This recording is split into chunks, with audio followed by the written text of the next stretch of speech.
네, 이번 시간에는 224쪽 7장입니다. 7장은 두 가지 내용이 있는데 부동산 거래정보망과 공인중개사 협회고 부동산 거래정보망은 한 문제, 공인중개사 협회는 한 문제나 두 문제 정도가 출제되고 있어요.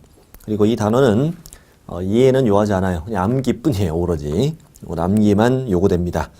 어떻게 암기할 것인가 다 알려드리겠습니다. 자, 먼저 부동산 거래정보망을 시작하죠.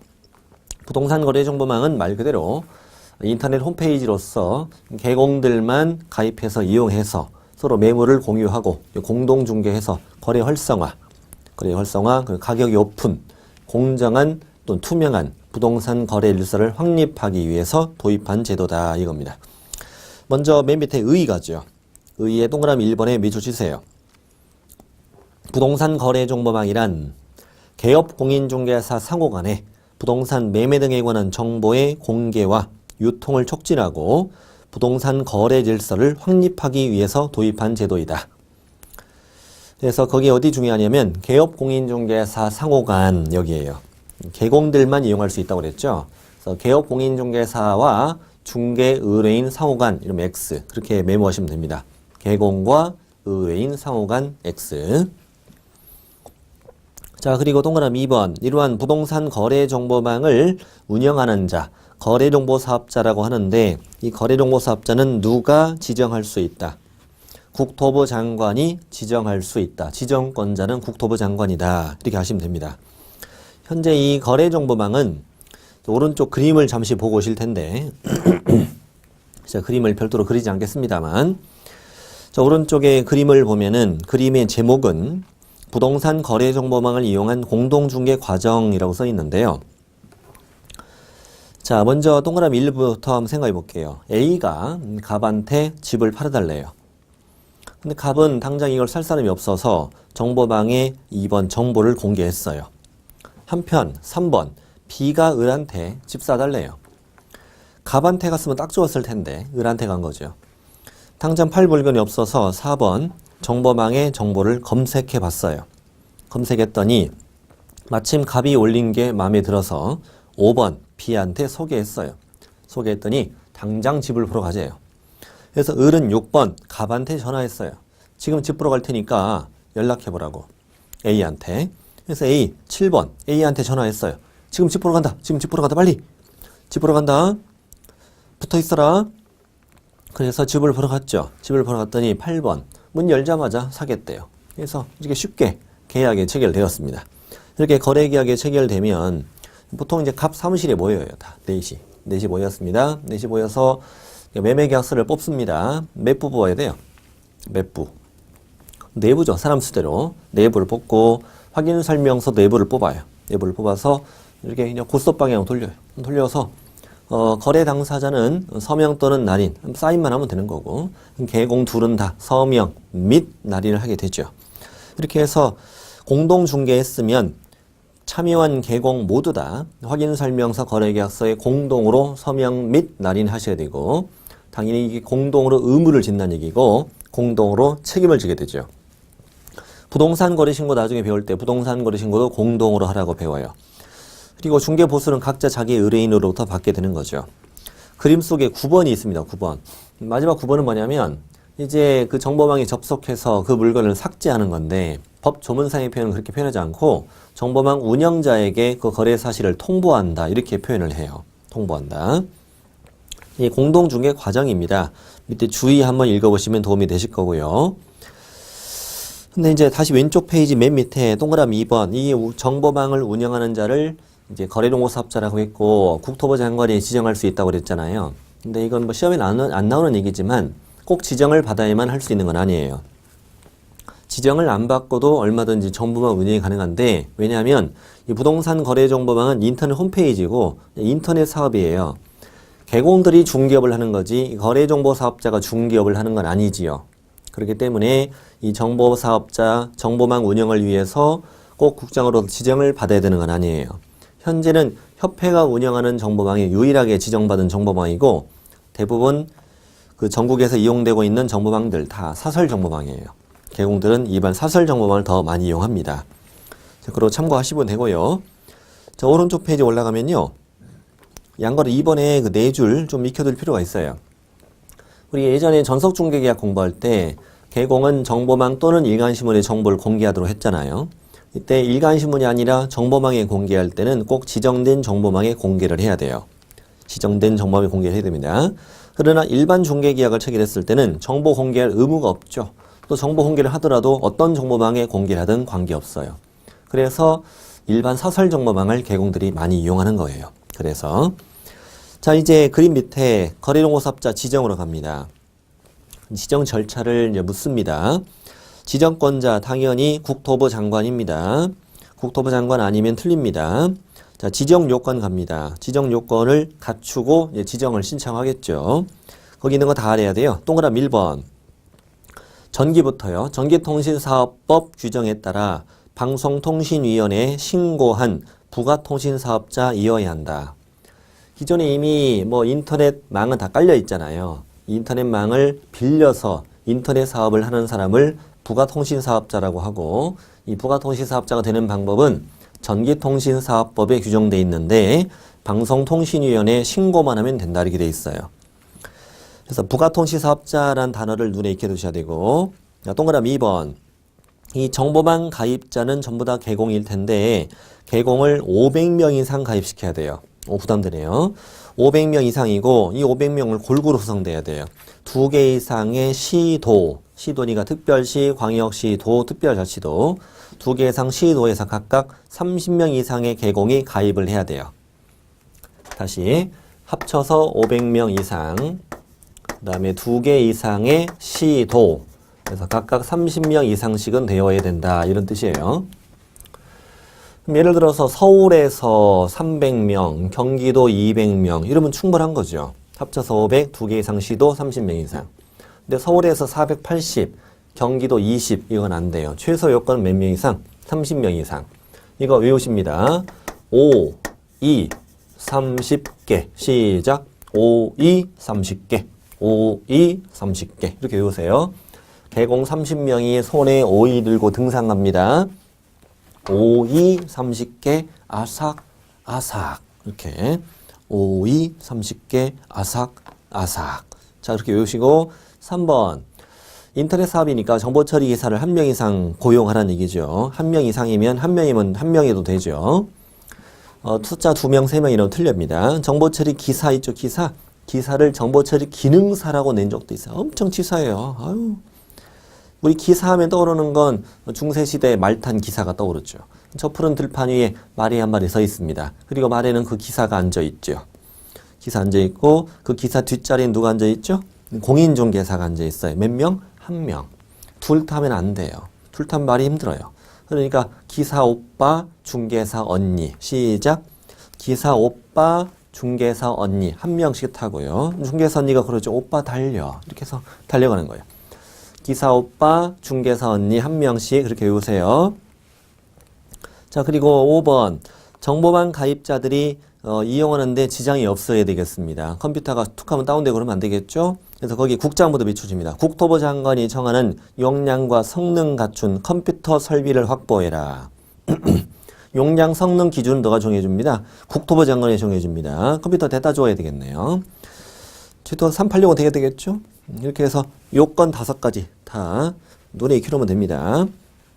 이렇게 요건을 갖춘 다음에 지정을 신청하겠죠. 지정 신청서를 냅니다. 별지 서식에 거래용고사업자 지정 신청서에 다음의 서류를 첨부해서 누구한테 제출하시오? 당연히 국토부 장관에게 제출해야 되겠습니다. 그런데 이 거래정보사업자 지정 신청자가 개인 사업자일 수도 있고 법인 사업자일 수도 있거든요. 근데 이 법인 사업자라면 국토부 장관은 법인 등기상 증명서를 직접 컴퓨터로 확인합니다. 낼 필요가 없다는 얘기죠. 그러나 밑에 5가지는 이제 내야 되겠죠. 이 5가지 서류는요, 방금 우리가 배웠던 지정 요건 5가지를 갖추었다는 서류니까 5가지가 그대로 내려왔어요. 5가지 그대로가. 첫 번째는 방송통신위원회에다가 내가 부가통신사업자 신고서를 제출했다는 것을 확인할 수 있는 서류. 두 번째, 아까 개공은 500명 이상 가입시키려 했잖아요. 이제 거기 밑줄 치세요. 500명 이상의 개공으로부터 받은 부동산 거래정보망 가입이용 신청서와 그 개공들의 중개사무소 등록증사본. 그러니까 가입 이용 신청서와 등록증 사본을 500부 이상 내라는 얘기죠. 네. 거기서 등록증 사본 자리 조심해야 돼요. 이 500명 이상은 전부 다 누구여야 되니까 개업 공인중개사이어야 하기 때문에 전부 다 등록증 사본을 내는 거예요. 개공들이어야 되니까. 등록증 사본이에요. 근데 3번, 4번은 자격증 사본이죠. 정보처리기사 자격증 사본, 공인중개사 자격증 사본. 우리 기사 오빠랑 중개사 언니 자격증 사본 내야 돼요. 자, 4번도 원본이라고 내기도 해요. 치사하게. 특히 4번 중요해요. 4번. 공인중개사 자격증 사본은 과거에 낸 적이 없어요. 우리가. 언제 낸 적이 없냐면 등록한청에 등록을 신청할 때, 또 등록한청에 소공에 고용신고할 때, 또 등록한청에 분사무소 설치신고할 때 공인중개사 자격증 사본을 다 안 냈어요. 그러니까 등록한청에는 안 내요.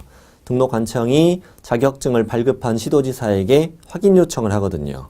그런데 국토부 장관은 거꾸로 시도지사에게 확인 요청을 하지 않아요. 그러니까 여기는 공인중개사 자격증 사본이 들어가는 유일한 곳이에요. 이 책 전체에서 공인중개사 자격증 사본이 들어가는 유일한 곳입니다. 5번째는 주된 컴퓨터 용량 성능을 쓴 서류도 내야 되겠죠. 그러니까 결국은 5가지 지정 요건에 갖추었다는 서류를 다 내고 있습니다. 이렇게 해서 지정 신청을 했어요. 자, 뭐 이걸 그림을 안 그리셔도 상관없습니다. 지정 신청을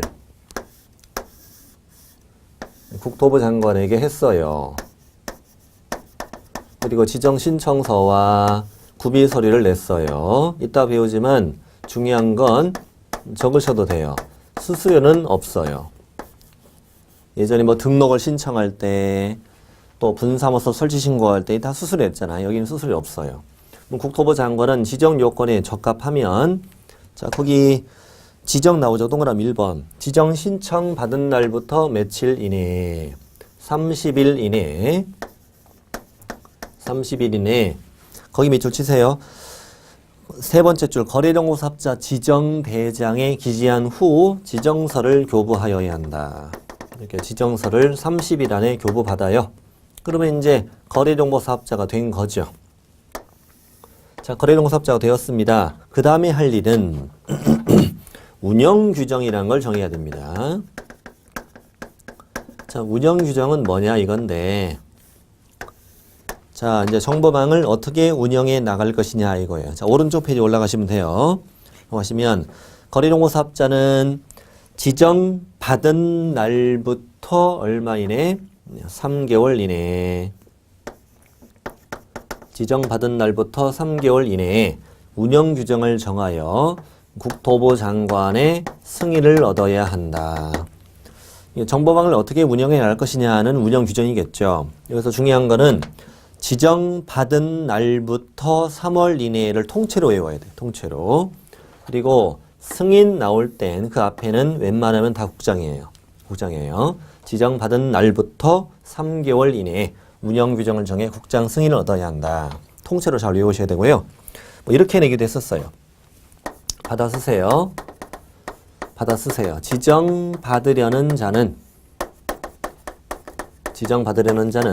미리 운영규정을 정하여 국장의 승인을 얻어야 한다. X. 지정받으려는 자는 미리 정하는 게 아니고 지정받은 날부터 3개월 이내, 30일과 3개월을 바꿔치기 할 수도 있어요. 자, 그리고 이제 오른쪽에 동그라미 2번 제목이 뭐예요? 운영규정에 정할 사항. 박스 안에 들어있는 거 이해하고 지나가야 돼요. 4가지. 정보망에 개공이 등록하는 절차, 자료를 제공하고 이걸 이용하는 방법, 또 가입자의 회비와 징수, 그들의 권리와 의무. 예를 들어 뭐 디귿번, 니을번을 조금 좋아하는 편이에요. 이건 틀리게 내는 건 아니고 주로 맞게 내는데, 예를 들어 이런 지문이죠. 승인을 얻어야 하는 운영규정에는 가입자에 대한 회비와 징수에 관한 사항을 정하여야 한다. 5. 자, 6번. 정당한 사유가 없다면 지정받은 날부터 얼마 이내, 1년 이내 정보망을 설치하고 운영까지 해야 돼요. 정당한 사유 없이 1년 안에 설치 운영을 안 하면 그 지정을 취소할 수 있다라고 배워요.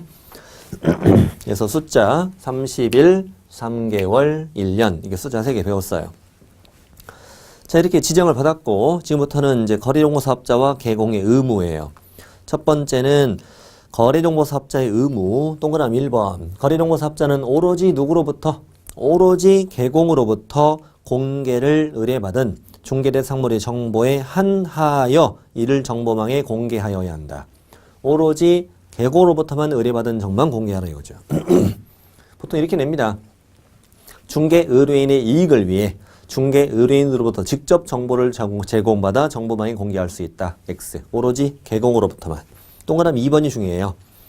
자, 그리고 두 번째는 개공으로부터 의자 동그라미 개공으로부터 왜 받은 것과 다르게 정보를 공개해서는 공개하거나 끊으시고 어떠한 방법으로든지 개공에 따라 정보를 차별적으로 공개를 해서는 안 된다. 차자 동그라미 차. 차라고 외워요. 뭐라고요? 강하게 발음하셔야 돼. 차 이렇게 외우시고요. 개공으로부터 의뢰받은 것과 다르게 공개했거나 개공에 따라 정보를 차별적으로 공개하도록 해서는 안 되고 이걸 위반하면 지정 취소할 수 있고 뿐만 아니라 1년 이하 징역이나 1,000만 원 이하 벌금에 처한다. 가장 중요한 의무죠. 거래정보사업자의. 자, 이번엔 누구의 의무? 개공의 의무. 또 두 가지가 있습니다. 첫 번째는 부동산 거래 정보망에 중개대상물에 관한 정보를 거짓 공개해서는 안 된다. 정보망에 그 정자 동그라미 쳐보고 정보망에 정보를 거짓 공개해서는 안 된다. 또 2번 정보망에 공개한 중개대상물의 거래가 완성됐으면 지체 없이 이를 거래정보사업자에게 통보해야 된다. 지체 없이 지자. 정보망에 정보를 거짓 공개해서는 안 되고 거래가 완성되면 지체 없이 이를 거래정보사업자에게 통보해야 된다. 정지. 그래서 업무정지. 업무정지에 해당합니다.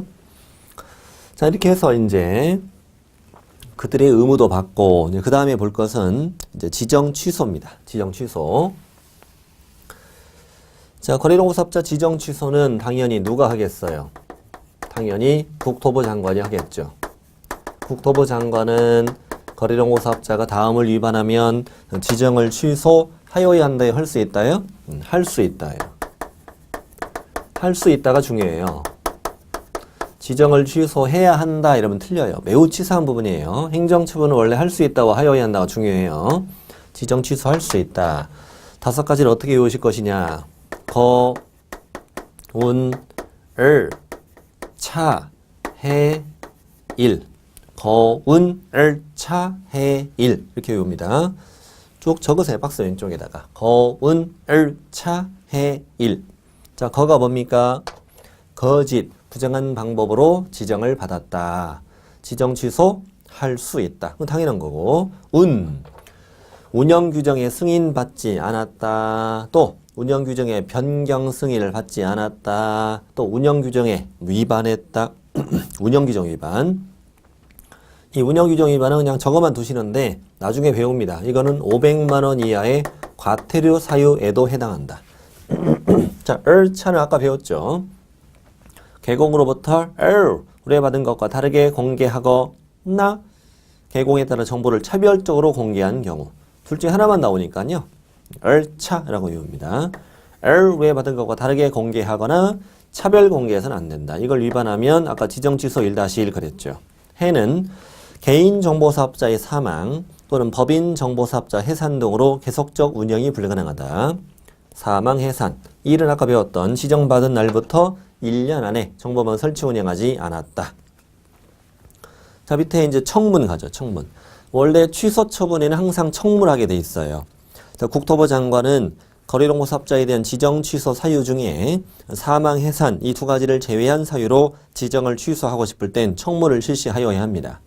청문이라는 건 어떤 위법성을 밝히는 과정이기 때문에 사망, 해산 이런 건 청문할 필요 없죠. 왜 돌아가셨는지, 그 회사 왜 망했는지 이런 걸 묻지 않죠.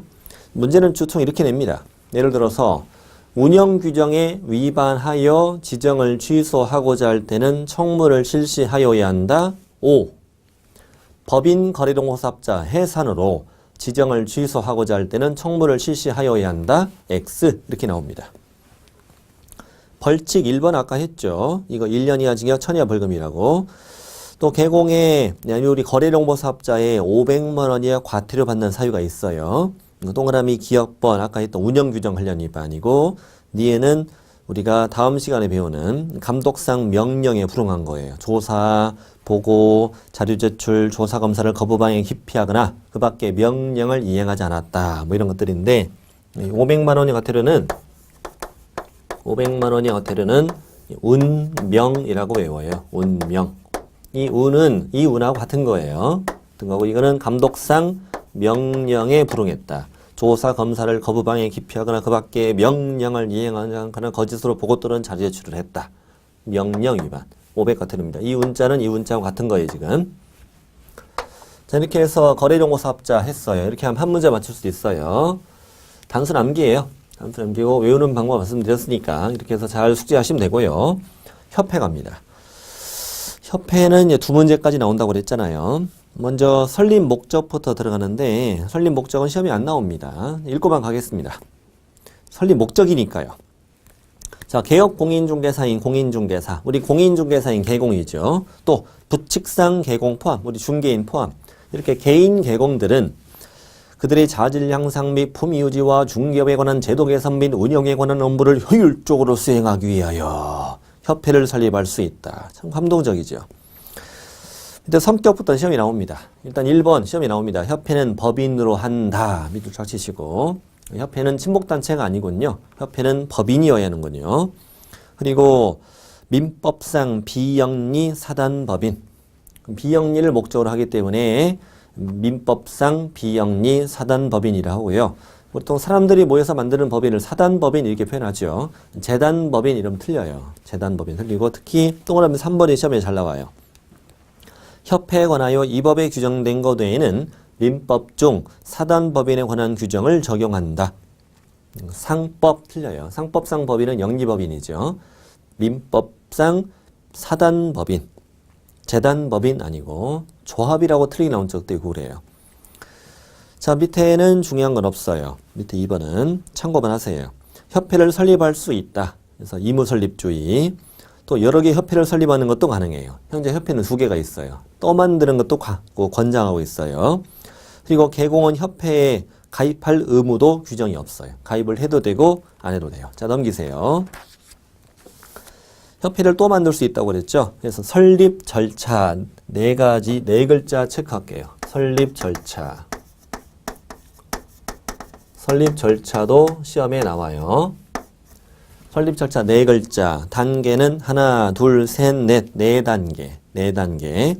각각의 단계도 다 4글자죠. 첫 번째는 뭐예요? 정관 작성.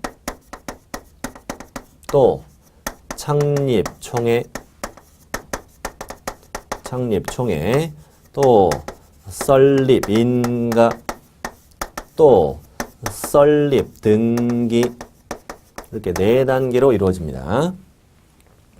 맨 위에 있는 3줄 한번 읽어볼게요. 제목 바로 밑에 있는 3줄. 협회는 회원 300명 이상 발기인데요. 정관을 작성하고 창립총회 의결을 거친 후 국장의 인가를 받아 그 주된 사무소 소재지에서 설립 등기를 함으로써 성립한다. 협회는 법인이니까 법인 설립 등기함으로써 성립한다 이 말인데 이 문장을 어떻게 잘 내냐면 이 문장도 시험에 나오는데 일단은 숫자는 좀 이따 외우고요. 숫자는 좀 이따 외우고 창립총회 의결 거친 후 있죠. 그 다음에 국장의 받아 쓰세요. 밑에다가 국장의 인가를 받아 성립한다 이러면 틀려요. 국장의 인가를 받아 성립한다 이러면 틀립니다. 왜 틀렸어요? 인가를 받아 뭐까지 해야? 설립 등기까지 해야 성립한다. 이렇게 문제를 풀어야 돼요. 이렇게 가다가 말면 틀려요. 몇 단계? 4단계. 4단계로 문장에 나와야 된다고요. 그래서 일부러 3줄 써드린 거기다가 법조문 3줄을 이 문장을 여기를 틀리게 되기도 한다. 또 인가 있죠. 인가. 인가는 우리 법에 딱 한 번밖에 안 나와요. 한 번밖에 안 나와요. 이 자리에 허가, 밑에 또 나옵니다만 X입니다. 우리 법에는 허가가 단 한 번도 없어요. 그래서 공인중개사법에서 허가라고 들어가면 무조건 X예요. X. 인가, 썰립 인가. 자, 구체적으로 내용 들어가 보죠. 법인을 만들 때는 먼저 정관을 작성하게 되어 있어요. 회원들은 다 개공들이겠죠. 개공 300명 이상이 발견되어 정관 작성해서 서명 날인을 하게 돼요. 그리고 이 작성된 정관을 창립총회를 열어서 통과시키는 건데 이 창립총회는 당연히 아까 정관 작성보다 더 많이 모여야 되겠죠. 600명. 그래서 300명이 그 커플로 입장을 해야 돼요. 커플로. 남녀 커플로 입장을 하셔야 되고요. 남남 커플 하면 못 들어와요. 흉해요. 300명 정관 작성, 600명 창립총회. 그래서 창립총회에서 출석한 회원의 과반수 동의를 얻어야 돼요. 근데 이 창립총회 600명은 또 골고루 구성돼야 돼요. 서울에서는 100명 이상이, 나머지 광역시, 도와, 특별자치도는 각각 20명 이상의 회원이 참여를 해야 돼요. 또 숫자를 어떻게 통으로 외우냐면 숫자 통으로 외워야 되거든요. 자, 300 정, 600 창. 이 600은 100과 20이다. 자, 어떻게 외우냐면 300정, 600창, 600, 100, 20. 자, 한 몇 번 계속 읽어봐야 돼요. 같이 해봐요. 시작. 300정, 600창, 600, 100, 20. 다시 한번. 300정, 600창, 600, 100, 20. 이렇게 외우세요. 예를 들어 문제 내보죠. 창립총회에는 서울에서 300명 이상의 회원이 참여해야 한다. X 100명. 창립총회는 광역시에서 20인 이상의 회원이 참여해야 된다. O 이렇게 300정, 600창, 600, 100, 20. 자, 외웠습니다. 이렇게 창립총회 과반수 동의를 얻어냈고 누구 만나요?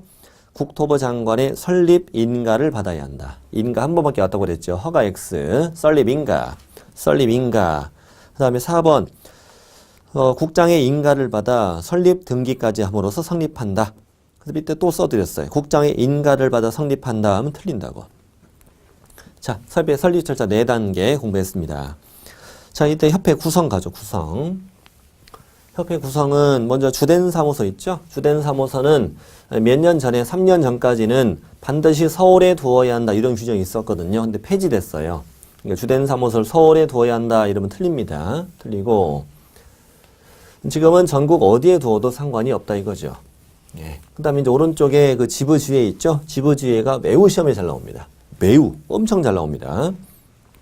협회는 정관이 정하는 바에 따라 시도에는 지부를, 시군구에는 지회를 둘 수 있다. 지부가 더 큰 거죠. 지부하고 지회하고 바뀌면 안 되겠죠. 바뀌면 안 되겠어요.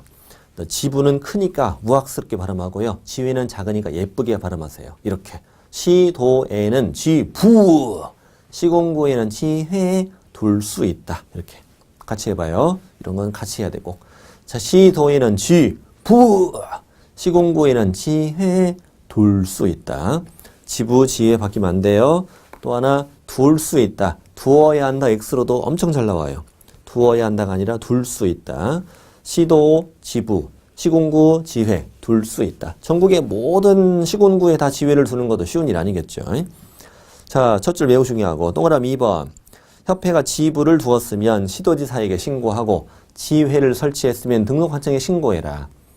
신고는 거의 다 하는군요.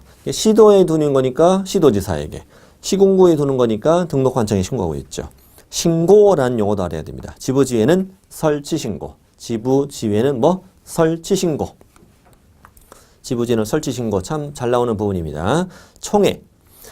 협회는 총회라는 의결기관이 있는데 자, 총회의 의결 내용을 지체 없이 국자에게 보고해야 한다. 6년 동안 4번 나온 지문이에요. 문제 많이 나왔어요. 그래서 앞으로 총회라는 단어가 보인다. 총회라는 단어가 보이면 지체 없이 보고 이렇게 외우세요. 어떻게 해요? 지체 없이 보고. 이 지체 없이 자리 있죠? 지체 없이 자리가 11x 15일 X로 2번이나 틀리게 나왔고, 자, 보고는 아직 틀리게 나온 적 없으나, 보고도 다른 걸로 낼 수도 있어요. 뭐, 신고, 뭐, 승인. 총회 의결 내용을 지체 없이 국자에게 보고, 지체 없이 보고라고 외웁니다. 협회 구성을 받습니다. 이제 협회 업무. 협회 업무는 시험에 잘 나오진 않습니다만, 그 동그라미 1, 2, 3, 4 4개 묶어보시고요. 동그라미 1, 2, 3, 4 4개 묶는데, 이 네 가지는 한 20년에 한 번 정도 나옵니다. 거의 안 나온다는 얘기죠. 근데 이걸 혹시라도 우리한테 낼 수도 있잖아요. 뭐 어떻게 풀 것이냐? 일단 제가 읽어볼게요. 일단 막 매우 감동적이잖아요. 감동적이면 5로 풀어주세요. 5로. 자, 1번. 회원의 품위 유지를 위한 업무를 할 수 있다. 어때요? 감동적이죠. 뭉클합니다. 5. 2번. 부동산 중개제도의 연구 개선에 관한 업무. 어때요? 짠하잖아. 짠하니. 5. 회원의 자질 향상을 위한 지도교육 연수에 관한 업무. 눈물이 굴성글성하잖아요. 5. 네 번째, 회원의 윤리현장 재능과 실천에 관한 업무. 쓰러지겠습니다. 5. 그래서 읽었는데 짠하고 뭉클하고 설레고 가슴이 눈물이 짠한 글썽거리면은 어떻게 한다고요? 5. 그래서 네 가지를 묶어서 쓰세요. 왼쪽에다가 네 가지를 딱 묶어서 짠한 일 이렇게 쓰세요.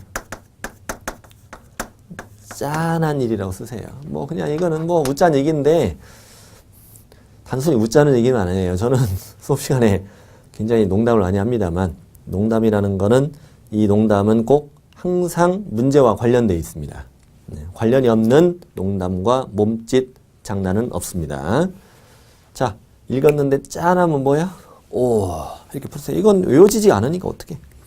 5번. 5번은 밑줄 치세요. 5번은 읽어도 짠하지가 않아요. 그래서 밑줄 치세요. 협회는 부동산 정보 제공에 관한 업무를 할 수 있다. 오, 부동산 정보 제공에 관한 업무.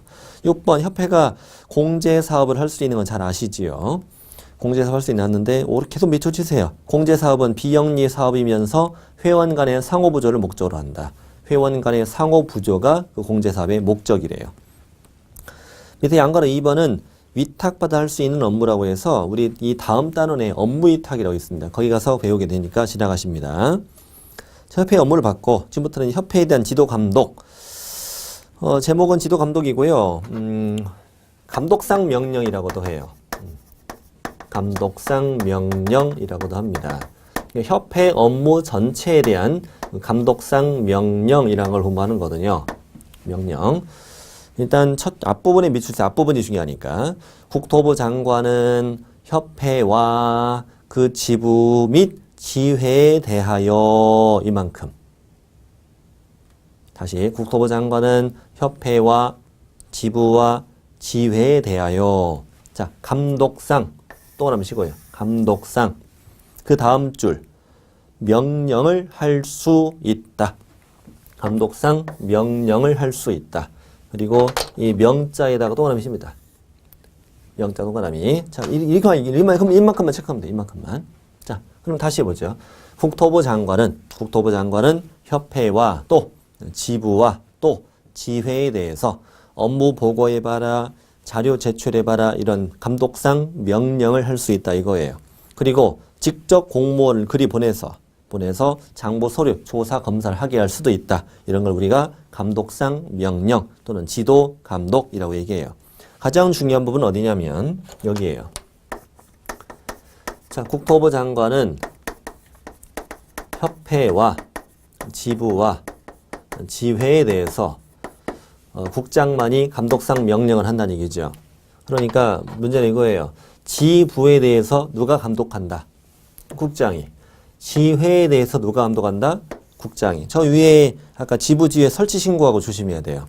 지부의 설치 신고는 시도지사에게, 지회의 설치 신고는 등록한청이 했지만 지부를 시도지사가 감독한다. X. 지회를 등록한청이 감독한다. 이러면 틀려요. 오로지 누구만? 국장만이 모두 다 감독을 한다. 이게 핵심이에요. 핵심이고 뒤로 넘기시면 맨 위에 동그라미 2번에 써드렸어요. 읽어보시고 동그라미 3번 더 알아야 돼요. 이때 출입하는 공무원은 국토교통부령이 정한 증표를 지니고 상대방에게 내보여야 돼요. 이 표현을 그대로 내기도 해요. 국토부령이 정한 증표라고. 보통 어떤 서류, 서식 이런 것들은 다 국토교통부령으로 정한단 말이에요. 이때 국토부령이 정하는 증표라는 것은 공무원증과 협회 조사 검사 증명서를 말하는 거예요.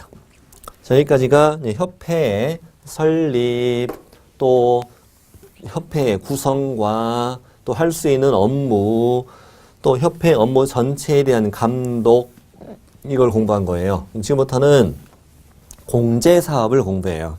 공제사업이 양이 많아요. 공제사업이 끝까지예요. 끝까지. 237조 끝까지가 다 공제사업이에요. 그래서 공제사업만 별도로 문제가 나올 수 있다. 다 밑줄 치면 됩니다. 동그라미 1번. 협회는 개공의 손해배상 책임을 보장하기 위하여 공제사업을 할 수 있다. 좋아요. 계속. 회원 간의 상호보조를 목적으로 한다. 좋습니다. 밑에 성격. 공제사업은 보증보험적 성격을 갖는다라고 했죠. 판례 참고하시고요. 그냥 보증보험의 성격 갖는다 이런 5로 푸시면 됩니다. 밑에 2번 공제사업의 범위 이런 거 틀리게 잘 안 냅니다. 공제사업의 범위는 뭐 참고로만 읽어보면 다 충분히 이해가 됩니다.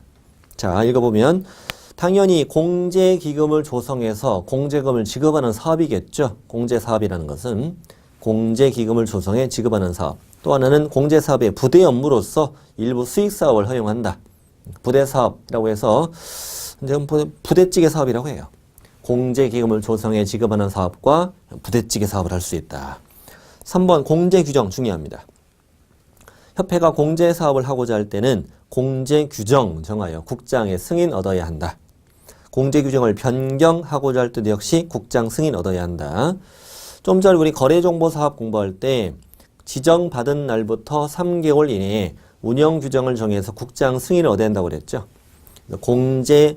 여기는 아까 거기는 운영규정 국장 승인, 여기는 공제규정 국장 승인 똑같이 가네요. 승인 앞에 항상 국장이고 오른쪽 갑니다. 이 승인을 얻어야 하는 공제규정 안에 들어갈 내용. 박스 안에 들어가시고요. 박스 안에 들어가셔서 제목만 밑줄 치세요. 공제규정 안에는 공제계약의 내용을 넣어야 된다는데 공제계약이 뭐냐면 협회하고 나오고 1년에 한 번씩 하는 그 계약 있죠. 그게 공제계약이에요. 밑줄 치지 마세요. 읽고만 가면 이해돼요. 협회가 어떤 경우에 책임지느냐. 전체 모으는 공제금, 우리가 내는 공제료, 그리고 공제기간, 공제금 청구와 지급 절차, 구상권, 대위권, 공제계약 실효 이런 것들을 정하는 것이 공제계약이에요. 세 번째 줄에 밑줄 치세요. 세 번째 줄. 공제료는 공제사고 발생률, 보증보험료 등을 종합적으로 고려하여 결정한 금액으로 한다. 밑줄만 치세요. 맞게 주로 나오는 지문이에요. 회계기준. 공제기금을 모아서 어디에 쓰느냐 이거죠. 공제기금은 회계기준은 공제사업을 손해배상기금과 복지기금으로 구분해서 여기까지만 외치면 됩니다. 그렇군요. 사실 뭐 손해배상기금으로 쓰이는 게 당연히 주된 목적이죠. 주된 목적이지만 복지기금으로 쓰인다고 돼 있는데 말이 복지지 그냥 운영비에 운영비. 1년에 양협회가 벌어들이는 공제료가 약 200억 가까이 된단 말이에요. 이걸로 이제 대부분은 운영비로 쓰이겠죠, 사실은. 보험회사도 마찬가지 아니겠습니까? 운영비로 쓰이는데 문제는 뒤로 많이 빼먹는다는 거죠. 과거에 많이 그랬다고 해요. 제가 정확히 확인한 건 아니고 들리는 이야기가 그래요. 그래서 많이들 뭐 잡혀가기도 하고 뭐 고소 고발 당하기도 하고 뭐 그랬다고 해요. 그래서 이 공제 사업을 워낙 엉터리로 하다 보니까 이런 규정들을 최근에 다 신설한 거예요. 최근 몇 년 동안 공제 규정이 엄청 법조문이 늘어났어요. 얼마나 엉터리로 했으면 그랬겠어요. 그래서 말이 복지기금이죠. 그냥 운영비예요. 그냥 뭐 고기 꼬먹는다는 얘기고. 근데 맨날 고기만 꼬먹다가 손해배상 청구하니까 돈 없다고 이쑤시고 있으면 안 되니까 3번이 잘 나옵니다. 책임준비금을 적립하라. 책임준비금은 두 번째 줄 공제료 수입액의 100분의 10 이상으로 적립하라. 이거 잘 외우셔야 돼요. 공제료 수입액까지 틀리게 나온 적도 있어요. 협회 총 수입액 X. 그게 아니라 공제료 수입액의 100분의 10 이상으로 책임준비금 적립. 잘 외워두시고. 자, 5번. 양걸 5번 내려갑니다. 양걸 5번 다 시험에 나오는 문장입니다. 협회는 공제사업을 다른 회계와 구분하여 별도 회계로 관리하여야 한다. 책임준비금을 다른 용도로 사용하고자 한다면 국장의 승인 얻어야 한다. 두 문장입니다. 책임준비금을 원칙적으로는 다른 용도 쓰면 안 되겠죠. 다른 용도로 쓰고자 한다면 국장 승인 얻어야 한다. 좋아요. 자, 양가로 6번. 협회는 공제사업의 운용 실적을 공시해야 돼요. 제목에다가 운자 동그라미. 운용 실적을 공시해라. 똑바로 공제사업을 했느냐 이거지. 운자 동그라미 하고요. 이 동그라미 치는 것들은 다 500만 원이야 과태료라고 배울 거예요. 아까 감독상 명령도 명자 동그라미 했잖아요. 자, 첫 줄. 매 회기년도 종료 후 3개월 이내에 일간신문이나 협회보에다가 공시하고 협회 홈페이지에 게시해라. 공제사업의 운용 실적을 공시해라. 숫자 3개월 알아야 되겠죠. 3개월. 공시 하면 떠오르는 건 공시법이죠. 공시법 세 글자. 공시법 세 글자. 공제사업의 운용 실적 공시해라. 공시 안 하면 500 이하 과태료라고 써드렸습니다. 자, 양가로 7번. 협회는 공제사업의 재무 건전성을 유지하여야 한답니다. 자, 일단은 1번은 믿지 않셔도 됩니다. 협회는 공제금의 지급 능력과 경영의 건전성을 확보해야 되겠네요.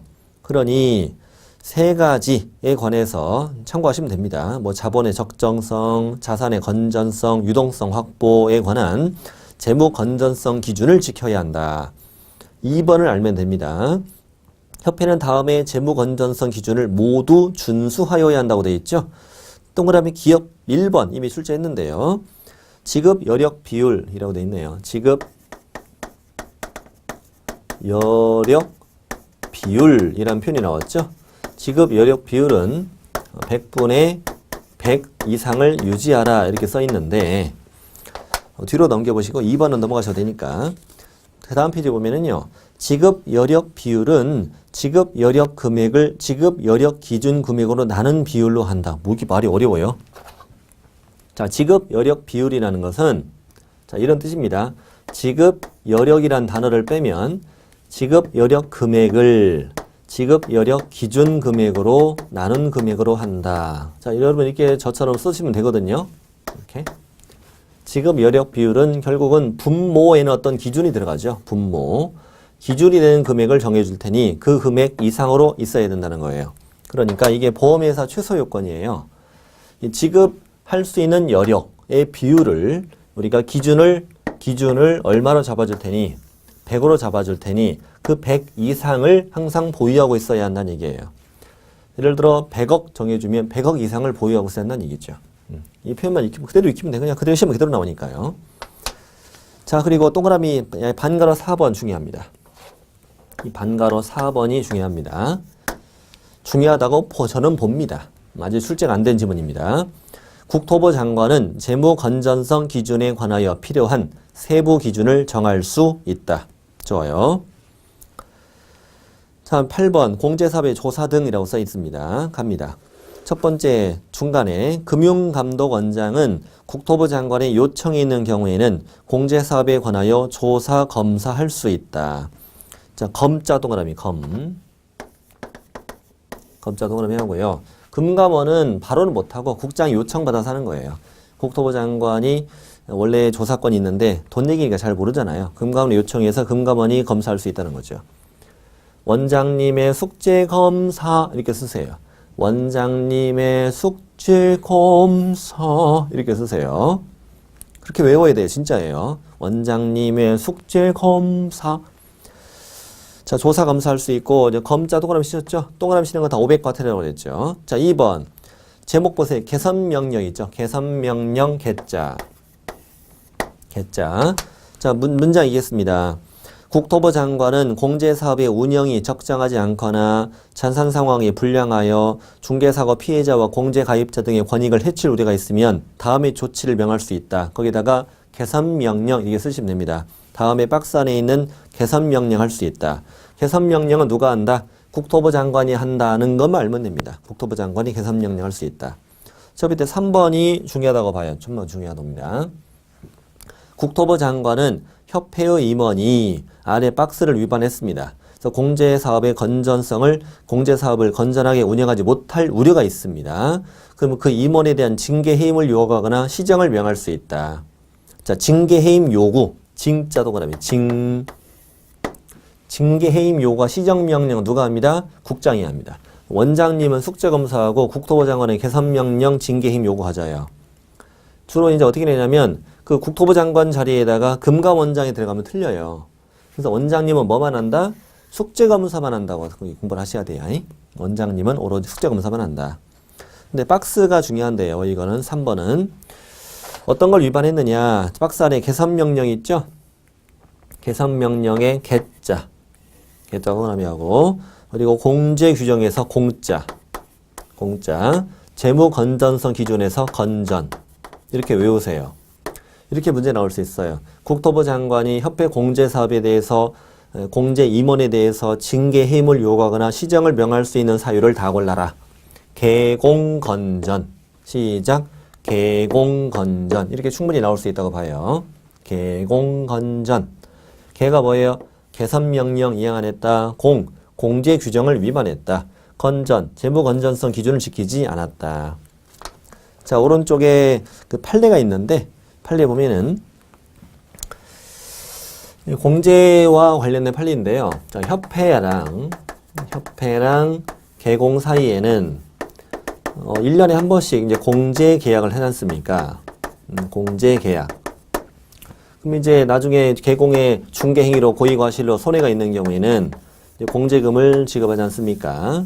그런데 이 공제 계약 당시 사고 발생 여부가 이미 확정돼 있었다면 이 공제 계약은 효력이 없다고 봐야 되겠죠.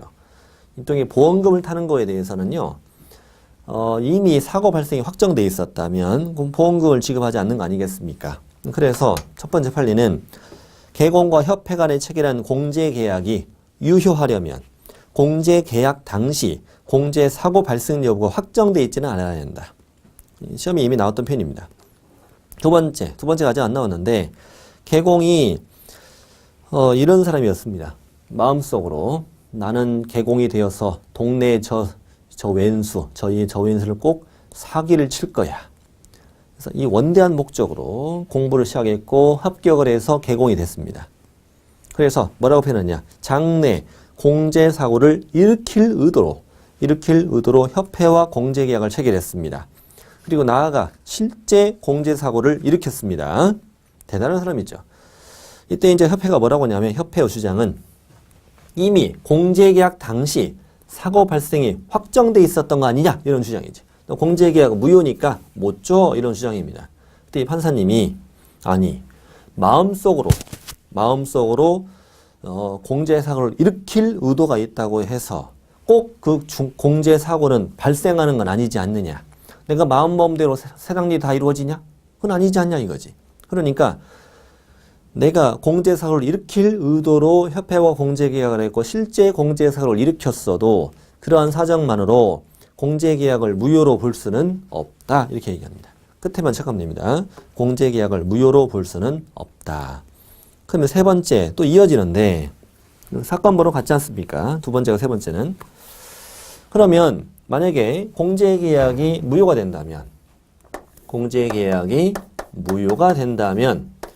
공제금을 안 줘도 된다는 이야기냐 이걸 한번 따져보자는 거죠. 근데 문제는 뭐냐면 공제 계약은 협회와 개공 간에 체결되는 계약이고 실제 지급은 의뢰인에게 지급하는 거잖아요.